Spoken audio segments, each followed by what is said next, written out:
Welcome to Impact Point, where we cut through the chase and get to the point.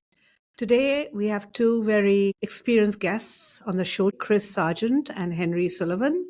I'll be joined by my co-host, Marsha Grodnicki.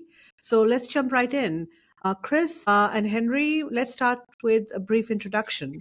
Why don't you go ahead and introduce yourselves? Yeah, of course. Thanks for having us. So I'm Chris Sargent, co-founder of Strongpoint Labs with Henry. I retired from the Marine Corps June 2024, and I did about 6 years as a regular infantryman, went to explosive ordnance disposal, and then transitioned to Marsha to be a special operations EOD technician, and then finished out my career doing about 3 years of research and development support with the Defense Threat Reduction Agency at Fort Belvoir in Virginia, where I met Henry. Awesome.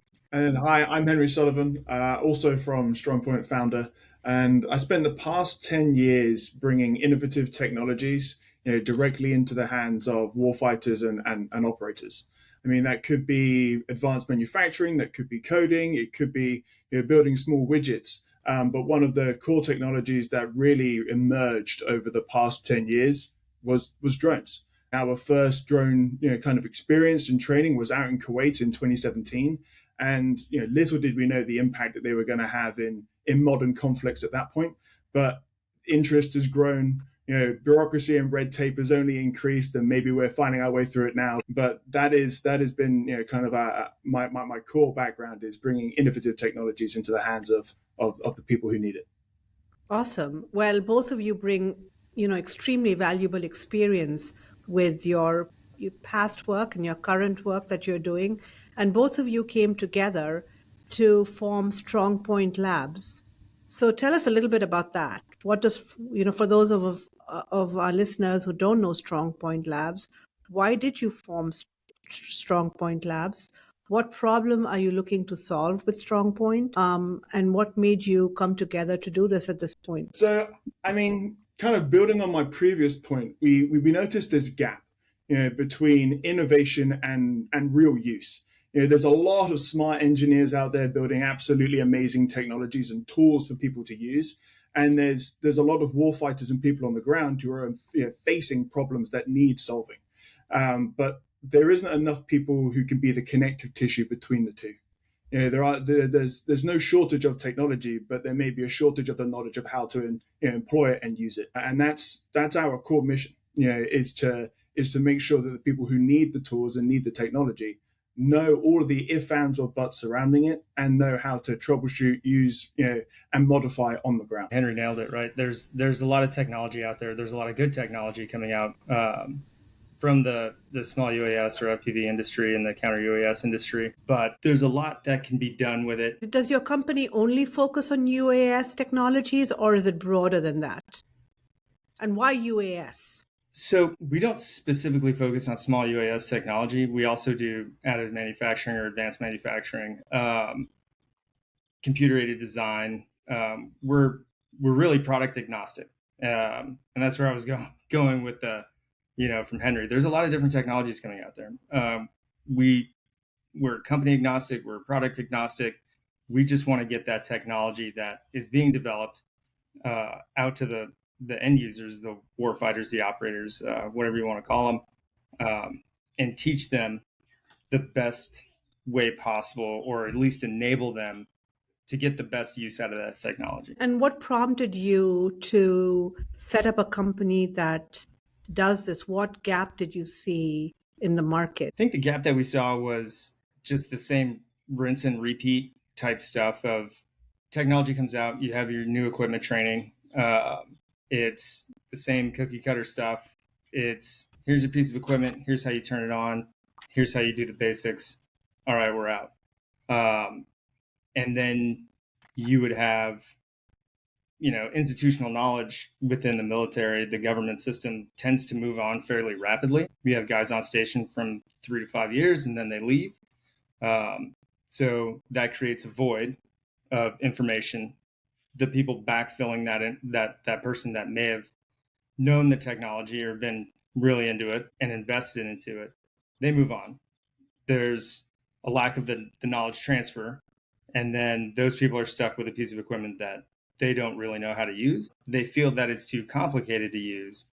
So it just sits there, and it does little to nothing. Chris probably has a unique perspective and we have opposing perspectives as well, because Chris saw it from like the operator standpoint, and I seeing it from the industry standpoint. And me coming in and doing either net trainings or facilitated sessions or building out labs in different parts around the world. The one thing that I saw was it took somebody, especially on like the bleeding edge of technologies and bringing in new things. It took a champion. It took somebody who devoted more time than they were allocated to it. They did it outside of normal work hours. They were the sole driving force behind that motivation and that movement at that location. And when they moved on, I mean, there was no sustainment plan. There was no backfill of information. So I kept on seeing kind of that cycle happening, and I believe Chris saw the other side of that happening of all of the good people who were really driven to make those kind of initiatives work, being pulled away after they got their feet under them and they got the ball moving. So I mean, it was great that we kind of ran into each other and started helping each other out at some point. A lot about knowledge transfer after warfighters leave whatever unit they're in. I'm hearing a lot of capacity development, which is something that is that Q2 Impact has really honed its past performance in, more on the development side. So it's really fascinating to us. But when people hear technology integration, when you're talking about champions or developing realistic training environments, what do you want people to understand that you think that they're missing? So when I think about technology integration into the armed services, the military, the government, a lot of times, or in the past, what I've experienced is, here's a thing, it's new, it's going to make everything better, and it's here to solve this one problem. And either it doesn't do what it says, right? It underperforms on the overpromises. It doesn't really fit the need quite as well as it should, or you're trained on it in specific instances. Okay, so it's like, this is what it does. Here are the training scenarios that we've developed so you can learn the product. And the product works well. And then you take it out to the field, and that training, while it may have been good for the product once you got it, doesn't necessarily fit that scenario that you're in at that particular moment in the field. So it's like, okay, I'm not going to use that right now because I have a training objective to meet. I could be being evaluated. I could be trying to research. Things still have to happen, right? It's not all about the technology being integrated.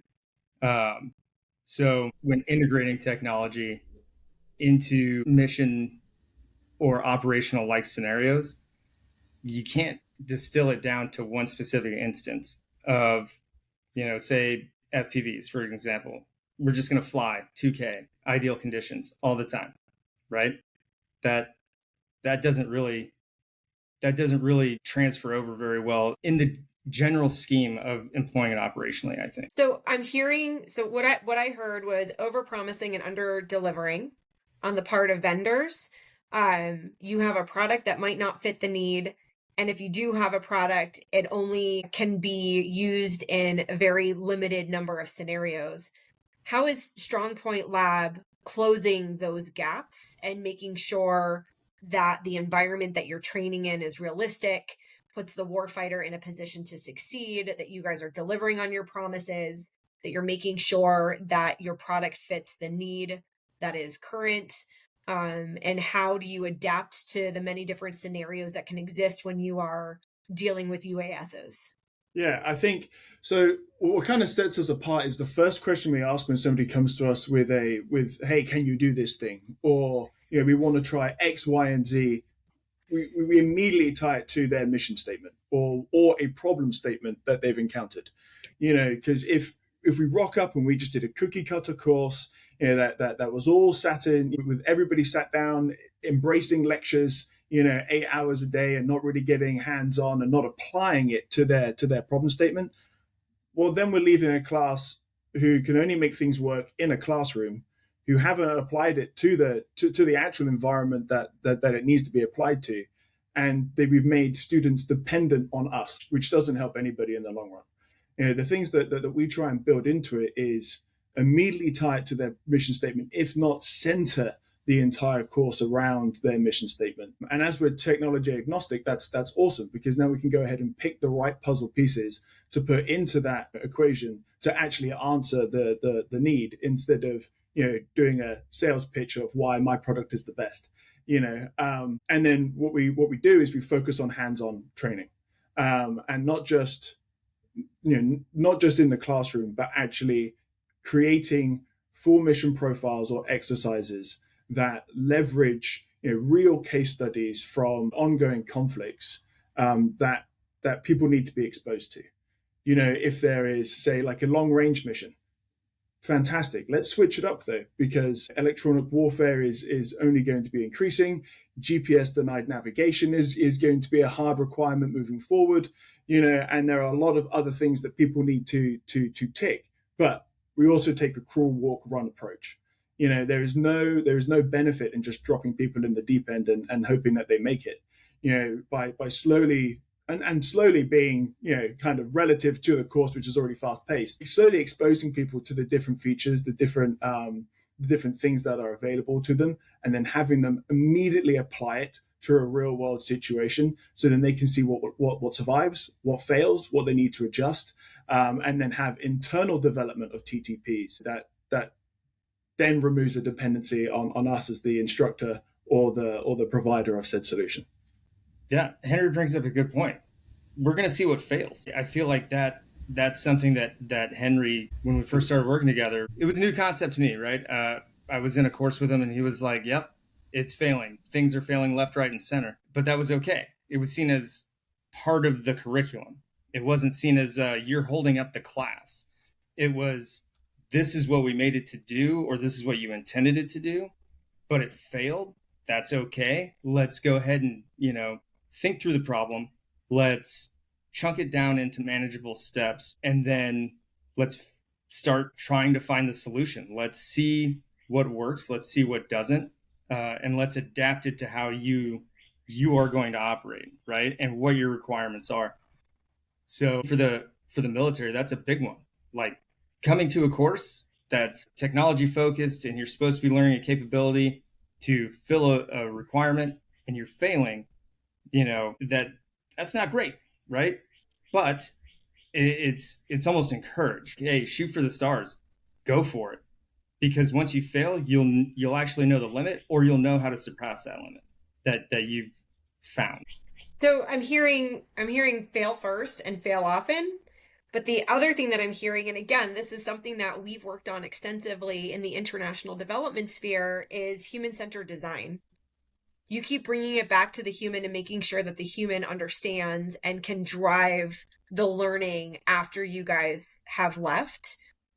How is the industry responding to that? Is that something that the government supports? Do you know if there are other drone companies out there that are approaching it the same way? Tell us what your thoughts are about that. I'll definitely say that Henry's more tied into industry on that one.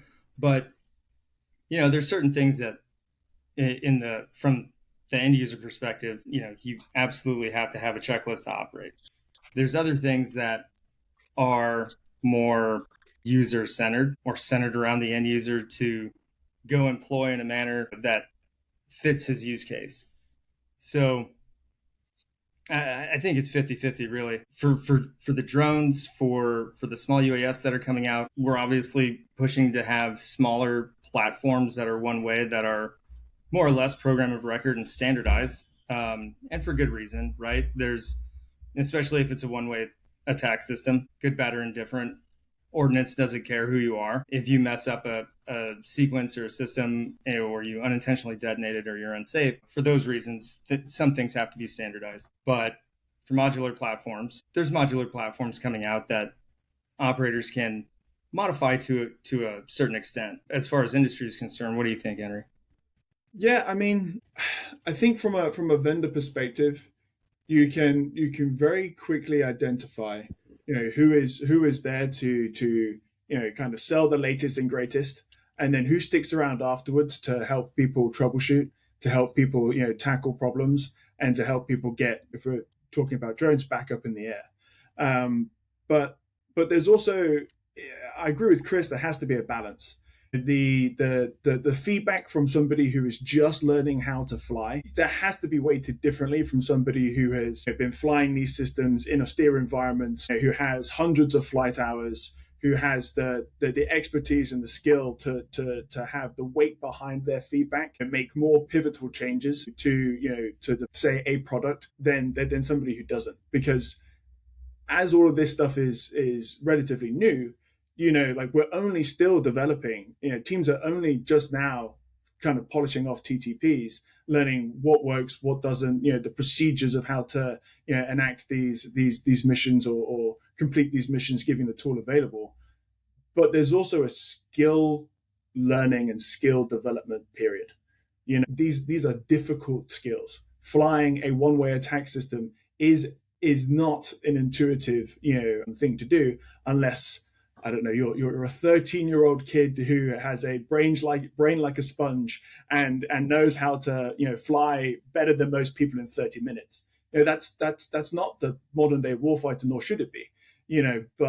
But having there to be like a realization that sometimes it's a skill issue, sometimes it's a problem issue, and sometimes that there has to be some adjustments to both, and level setting of both. I feel like that can only be done with very candid conversations, laying everything out on the table between the teams who are adopting the technologies and the vendors. And what we are seeing now, especially with the pace at which some programs like the Drone Dominance program, for instance, that's moving at a clip that is completely unknown of to military industrial complex and acquisition at the moment. They are being forced to make changes, or vendors are, based off of feedback in very, very tight windows of what doesn't work, what needs to work, and how to change it. So it's almost being forced, but I'm seeing on the ground that it is in fact working. So, picking up on that, Henry, as you rightly pointed out, the pace is immense right now. And there is a huge amount of technology vendors that are available out there in the market. And as we're trying to prepare the warfighter to succeed in this very dynamic environment, what is it that technology vendors tend to miss about how warfighters think as they're trying to sell their technologies in this rapidly evolving UAS marketplace? I think to Marsha's point, it has to be human-centered design. That there should never be a product designed to solve a problem without sitting down with the people who are facing that problem in the same room to talk about the hard requirements, the flexible requirements, and the timeline associated with it. Because it's all good and dandy coming up with a solution, but if it's 6 months after they needed it, well, that's the same as I've got duct tape in my garage, and you're out in the field trying to do something. It doesn't work. It's not going to help anybody. So being able to hit those timelines, expectation management, I think is a huge one. Everybody wants to promise the world. Everybody wants to promise that theirs is the best solution. But I think it takes the best, most respected vendor to be like, these are our limitations. This is what we can currently do, and this is what we are going to help you achieve. If you have future input, we can work towards it. But doing a nice, honest level set of where they are currently at and where they hope to be, having that honest feedback, and that, because it goes both ways. There has to be both a two-way relationship between vendor and operator and vendor. The ultimate goal is the operators will make the better product if they work with the vendor, and the vendor is, we can make a product that actually works for what the operator needs it for. But they both have to listen, and they both have to implement what each other kind of tell each other. And are you seeing that exchange beginning to happen? Or are you seeing more of it beginning to happen? I think as opportunities present themselves where vendors and operators can be in the same room, absolutely. But we're also at a point where, up until recently, people didn't even know how to fly drones on base. let alone do any of these complex missions that are currently the requirement. Finding a base that would allow you to do a live strike on an aerial target, I mean, that's a lot of paperwork, and that's a lot of unknowns that need to be known. So up until those environments can be created repeatedly, without having to make it work once, right? It has to be sustainable. It has to be a possibility that if the base is set up and the ranges are set up correctly, then why can't we do it? They're doing it here. These are all the paperwork. This is the procedure. We're going to go ahead and make sure that we can test, because there's a difference between having everything that you need to be ready and being ready. I feel like readiness comes with a lot of broken hardware, comes with a lot of trial and error, comes with a lot of money spent towards training and sustainment, where ready is, well, I bought everything and I'm good to go. It's like those two things are not the same.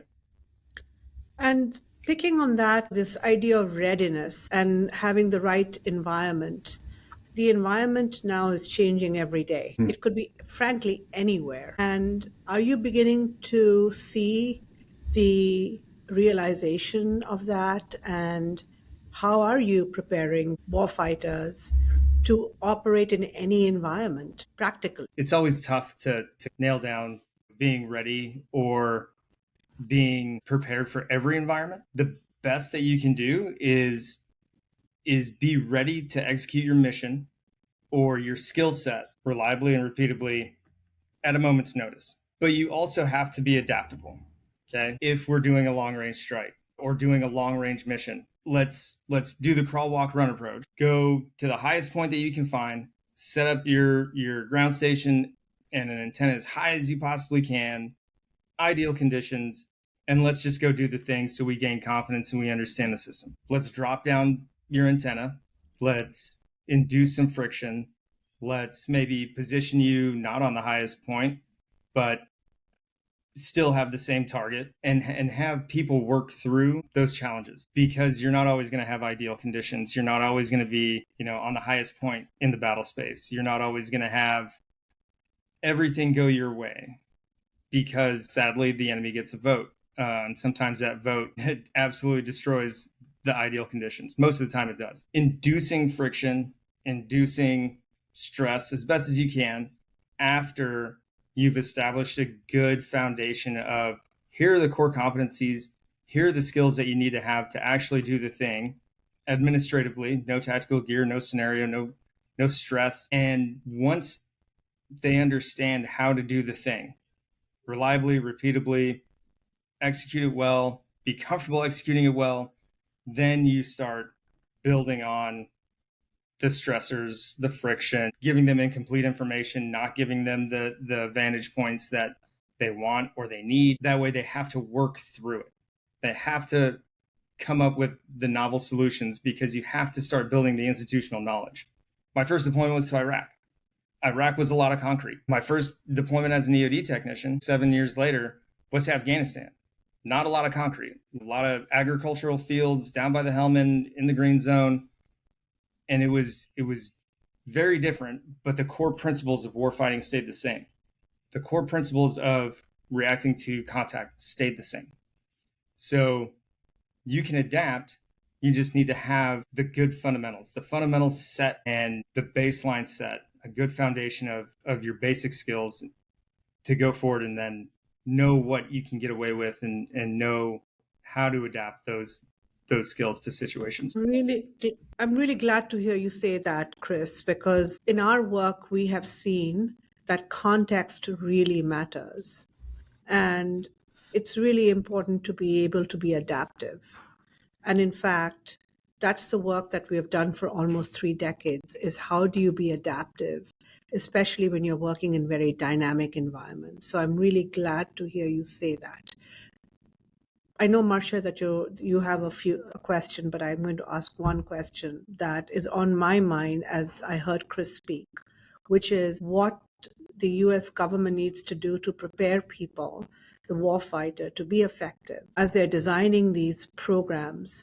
What advice would you be offering them at this point in terms of how they should be designing these programs for preparedness? I think it goes beyond technology, beyond the thing. You look right now at DDP. It's great that they are accelerating the production of these systems, and it's great that they're enabling companies to field the systems to all the services. That is 100% fantastic. However, to really push it through and operationalize these systems to a point where these guys can take the systems downrange and employ them effectively, you have to focus on the training. You have to enable them or afford them the opportunity to go out at their home station on ranges that are already available and train. So it's great that we're doing all these things and we're pushing all these systems, but if guys don't have anywhere to go to fly them and train with them, and they don't have the ability to expend those drones in training, then you're going to run into a problem of guys going down range, having very few flight hours, very few problems encountered in training, where they'll build the institutional knowledge and the know-how or the flexibility in fixing them, putting them back into service, operating them in different environments. So just like we look at other operations or different areas around the world, it needs to be almost like a whole of government approach, service approach, where you get the systems, acquisition works with the end users to down select all these things. They get the ones that they want. We enable industry to provide those systems rapidly, but then there's a gap where they receive the systems. Fantastic. Let's go train with them. And the bases don't exactly know how to do all the risk mitigation, or they're hesitant to assume risk. So then that limits guys on being able to go out and train. So I would definitely say fill the gap of once the end user gets it in his hands while he's still in the barracks in America, not worrying about taking contact, letting them train, and then out the door to operational areas. Chris, I want to get back to the whole of government approach or the whole of services approach. I'm hearing a lot of, there's a requirement for interagency coordination and kind of pushing this conversation a bit in the direction of doctrine, coordination, and risk. What I'm seeing right now is that one of the biggest challenges in UAS and C-UAS space is a lack of shared nomenclature and aligned roles and understanding of different agency authorities, and really a common definition of success across those agencies. Tell me how you think that challenge is holding the community back. I don't think a shared vision of success is necessarily holding people back, because different organizations have different versions of success. So they have to apply counter-UAS and small UAS or drones in general to what success looks like for them. So even though it may be different for, let's say, the Department of War, definitions of success when using a drone with a charge on it, right, is that you eliminate the threat.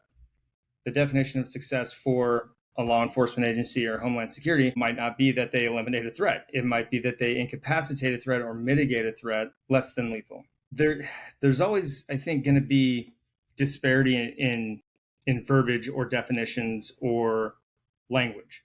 It's just culturally across the board, there's different functions that these departments do. So that language aligns with their functions, authorities, and permissions. And I think the approval chains, especially here, CONUS, is what mitigates or hampers coordination or success. What they may have a structure saying that if you identify a drone and you're on a base, but it's off base, then you have to go to this other agency, and that agency has to coordinate with another agency, and then it's very circular. Or it may be reservists helping to provide security or National Guard during a natural disaster, who's their reporting chain. So even if they have those outlined, it's the propagation of that information. The lowest of the low end user guys may not understand that, but it's definitely something that staff need to understand for the reporting procedures. Do they understand that? Do you think that the higher levels understand the different authorities and can work with the interagency to mitigate risks? In the context of counter-UAS, I think we're getting there. Again, the threat has ramped up quickly, but I think people are starting to wrap their heads around it.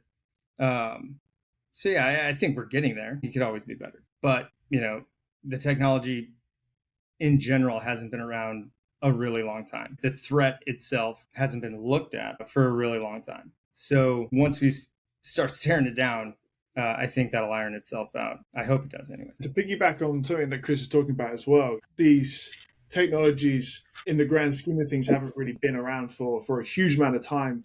The general knowledge level baseline on C-UAS or drones or one-way attack systems or ISR platforms, there's a huge disparity in how much people understand and what groups understand what. So kind of bringing the baseline knowledge level of all of these different technologies and these systems higher up, so then people can have those interagency conversations and know exactly what people are talking about because they have such a higher baseline of understanding of the techniques used and the technology used. I mean, that's just that would just speed up the process. But there aren't necessarily specific schoolhouses yet. There aren't specific fully formed ones. There aren't specific roles and responsibilities on what people are going to be doing inside of a drone attack team or something along those lines. All of these TTPs are still actively being developed. And I'm not saying that they need to be completely developed for them to have that baseline and understanding and that sharing of information. But whilst they are being developed, putting different people into sandbox environments where they can share what has been tested, what works, what doesn't work, and preventing the information being developed within silos. That's an age-old problem that nobody has really found a catch-all solution to, but it would 100% be a solution or a cog in the solution machine for this one. It's interesting to hear you say this, Henry and Chris, because I'm listening to you, and I do think that the interagency coordination is an age-old problem. We've seen this manifest itself in so many different places, but in the context of counter-UAS, it is life and death. And I think there's a lot of focus on things like sensors and radars and platforms and detection tools. And there isn't enough focus on decision latency, especially how slowly institutions identify, classify, authorize, and respond. UAS preparedness or counter-UAS preparedness situation, like I said, it's life and death. So I believe that this has to be elevated a lot more than we have done so far. And while the thinking is out there, the fact that we are not laser focused on nailing this, to me, is ominous that something bad can happen and will happen. It's just a matter of time. I mean, there are so many different authorities that exist, and every day the number of agencies and authorities that are dealing with this threat is increasing. And so really focusing on this piece is critical. Thoughts? For counter-UAS specifically, yes, we definitely need to drill down on it a little bit more. And I think it's a threat that a lot of agencies are thinking about. It's something that a lot of agencies are, still actively trying to figure out. The interagency coordination piece of it is going to be a challenge because you're dealing with RF signals, and RF signals, emergency services use them, flights use them, police, government. All of these things are in the RF spectrum. And to mitigate the drone threat, you have to disrupt that environment. So there's a lot of all of these tiny little pieces on the outside that get affected. And figuring out how to do counter-UAS in a highly populated area or in a critical infrastructure area, that's a big problem. That's a challenge, right? People have to take into account the systems that they're using, what they're actually going to be mitigating, in addition to the drone piece, right? And identifying and classifying them. It's a big problem. I completely agree with you. I mean, we don't need to come up with answers on this podcast, but I think recognizing that this is a problem, and I think it's recognized, people recognize it's a problem, but the magnitude of this, I think, needs to be elevated, because this is going to be a critical issue to get our arms around. And I would push back and say, if we don't have a common nomenclature, then how are we even going to communicate effectively with each other? And in a high threat environment or in a, high pressure environment, when it's life and death, you do need to be able to figure out how to communicate effectively with a common lexicon that each authority understands or each agency understands, so that we're coordinated. So I do think that in the context of counter-UAS preparedness, this is a critical issue right now that needs to be elevated. And I don't know what the solution is. I mean, we have come up with our own version of what we think could be a possible solution, but I think it's a really important one to get our arms around. Yeah, it's funny because Chris and I were talking about this, the past couple of days, and we were drawing similarities between the counter-UAS problem that we're encountering today, and the large IED problem that forces were encountering during the conflicts in Afghanistan and Iraq, and we kind of came to some sort of conclusion that there is never going to be a silver bullet. There is never going to be a one solution fits all approach to the counter UAS problem set. It's multifaceted. It's going to have to require a bunch of different technologies and procedures and doctrine in order to have the correct approval paths. But then also the correct tools in place in the field to do the detection, identifying, even if it's a threat. It could just be somebody flying a drone trying to get eyes on a certain game that they didn't want to buy tickets for. And then what is the counter to that solution, and who has the authority to go ahead and enact that countermeasure? Unfortunately, though, what many individuals saw, and maybe the creation of Chris, and correct me if I'm wrong here, the creation of JIDO, which then turned into DITRA, was all around the IED problem set, but their hand was kind of forced because of the increasing threat and unfortunately the loss of lives of warfighters downrange, where there had to be a solution, there had to be a large investment, there had to be a whole bunch of money and attention put towards this problem set. And the scope of what could potentially be a solution was huge. Yep. There were so many different technologies and techniques that were examined to test efficacy until it kind of whittled down into a smaller scope of what actually worked. The drawbacks with that is it takes a huge amount of capital. It takes a huge amount of investment. And we're already trying to start and regain lost ground with drone dominance of just employing the systems. And drone dominance, in my mind, encapsulates more than just buying the drones and using the drones in a certain environment. It also does encapsulate what our counter techniques of that are as well. And there is a lot of opportunity to share information between what the DoW is doing and, say, DHS. But we then run again into that same problem set of people operating in silos. Sharing information is not necessarily the easiest thing to do. And one of the things that we've seen that really works is bringing people together, making sandboxes so those different technologies and techniques can be used and tested to identify what works and what doesn't, and then kind of share that information across the board. As we, Henry, as you talk about that, I'm thinking about how much training we do with our international partners.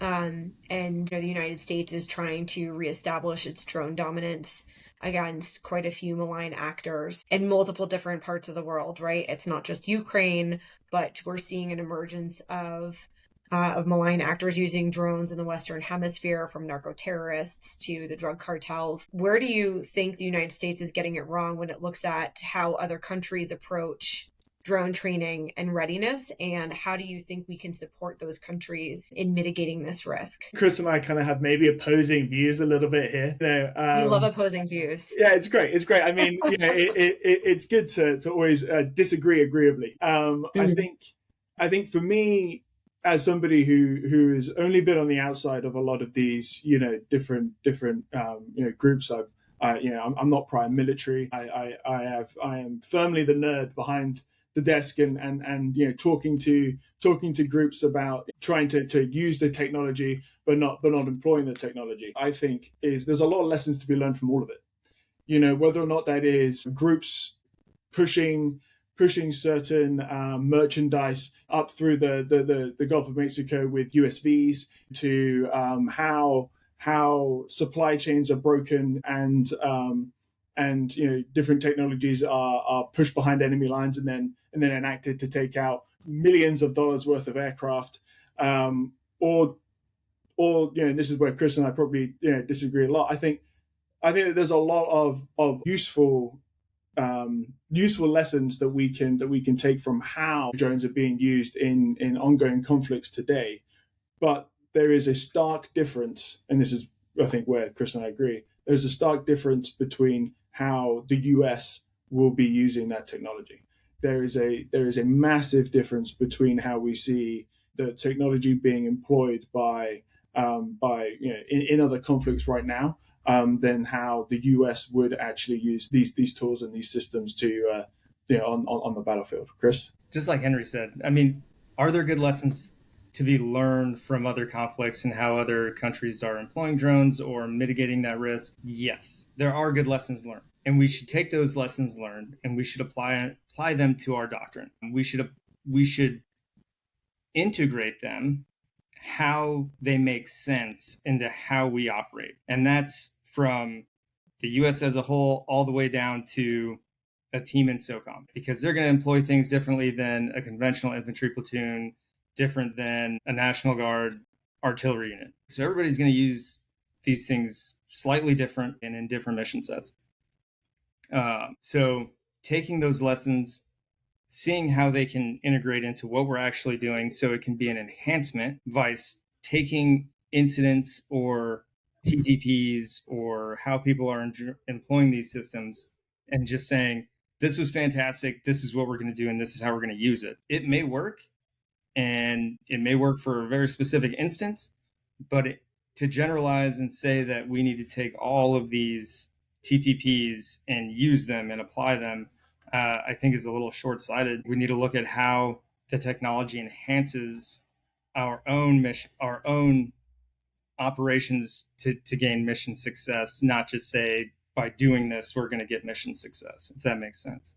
Makes total sense. Thinking of technology, the pace at which it's accelerating, what are you both paying attention to over the next 12 to 24 months that others in this space should be watching more closely?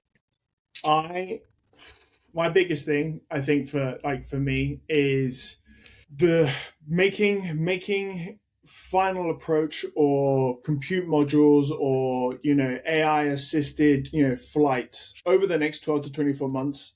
The cost of doing that is going to drop significantly. So then we're going to see those on more and more platforms. It's going to be more widely accessible by different groups, because that price has been brought down as well. May that be for good or bad.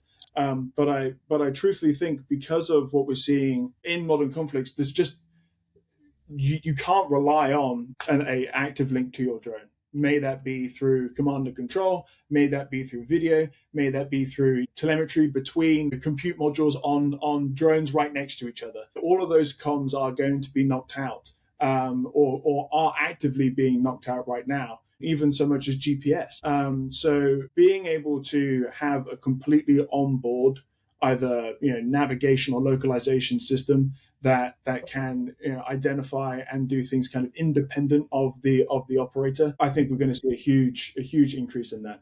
I think that these systems are going to become only more and more autonomous, and it's going to kind of make the delineation between one-way attack systems and ISR platforms. Well, they're going to be, they might actually get to a point where we have very similar hardware on both, but with the one-way attack being able to identify and strike if that lost link does happen, and do so repeatedly and successfully, I think that those numbers are going to increase, and that's where I think my focus on the tech is going to be. Truth be told, yes, I'm going to try and keep up with the technology. You kind of have to. It's almost like an implied task. But from my perspective, on my end, because I'm always thinking about the homies, right? I'm thinking about how they're going to be employed. How are we going to absorb all of these drones coming out of DDP? How are we going to start effectively training with them? How are we going to start implementing them at the squad, platoon, company, battalion levels? And how are we going to integrate them into an even larger structure like fires? Or how are we going to coordinate with air when we have ISR drones overhead that squads or platoons are employing for their one-way attack drones, but also calling in close air support? How are we going to use these drones to enhance our artillery mortar fires, which guys are already doing? We're already looking at using drones for those functions, but how are we going to mature that? Because we can't just get to a place where it's like, yep, it's good, it works. We need to keep pushing and see what all we can accomplish with this stuff.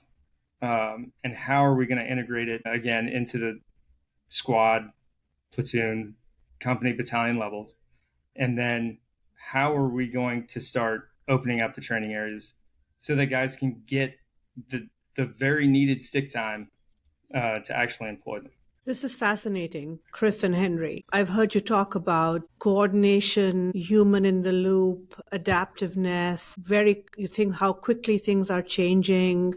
Our favorite topics. Things that I think are so relevant in this world that we're in right now, and so important at this point in time, given the fact that we need to prepare for this very rapidly changing threat that's out there, that's all pervasive. It's in every aspect of life today.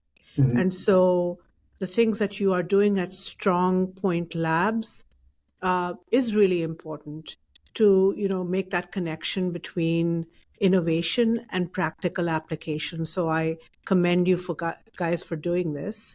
And I think that's a huge gap right now that we need to fill. And as far as we are concerned, Q2 Impact has been working around the globe for the last 30 years. And we have taken our experience in adaptive management and working with partners over the last 30 years, and we have taken our methodology and adapted it for this for preparing the warfighters and operators for counter-UAS preparedness through a simulation. And so we do believe that it's a critical point right now that we double down and focus on really preparing the operators and the warfighter for success. And some of the issues that you have raised are critical right now. So really appreciate having this conversation with you. In closing, I just have one last question for you guys, for both of you. If there's one piece of advice that you want to give to the Department of War, to the community out there, what would it be? I think it's a topic that I've touched on before. I think that there is this hunt for a solution that is going to work everywhere. This one tool, one platform kind of solves all the problems. And I mean, I don't think that that's necessarily the approach that we're going to find works. I think the approach that we're going to find works is a combination of multiple platforms suited for different things, multiple approaches, but everything kind of working in harmony, all working together to the one goal, not necessarily the one platform, but the multiple systems, the multiple platforms, the multiple sets of doctrine and permissions that allow us to all approach the same goal and be on the same page when we solve that problem. For me, again, I recognize and I see the gap of not being able to train, whether it's because of a lack of systems that end users have in their hands, so they can't go use them, whether that be for live fire or just daily use to get those flight hours, or it's some bases that still haven't, I guess, cracked the code or wanted to assume the risk for people to go start flying, armed or unarmed, on installations, in trainings, in training on the range, in the training areas. There are bases out there that are doing some good things. Camp Landing, Camp Grayling, Quantico, Fort Irwin, 29 Palms. But I think in general, we need to start working a little bit harder to open up these training areas to not have these dedicated boxes where it's like, you can go to this grid square and fly. Let's start integrating these things into activities that we already do, that we already know, that we already perform every year during a workup, like live fire maneuver, doing certification exercises. Let's start pushing the envelope on where and how we use them and integrate these systems. Awesome. Well, thank you very much. I'm sure our listeners have learned a lot through this conversation. Please comment as you see this podcast posted in LinkedIn. We'd love to hear from you. You can track this podcast on our website, www.q2impact.com. Thank you very much. Thank you very much for having us. It was a pleasure. Thank you. Thank you, Chris. Thank you, Henry, for joining Impact Point. I'm your co-host. I'm Marsha Grodnicki, the Chief Growth Officer at Q2 Impact, and I was joined today by Neelima Grover, our founder, CEO, and fearless leader who's full of moxie. More about that to follow, but if you don't already do so, please follow us at https://www.q2impact.com. And again, you're listening to Impact Point, where we cut through the noise to get to the point.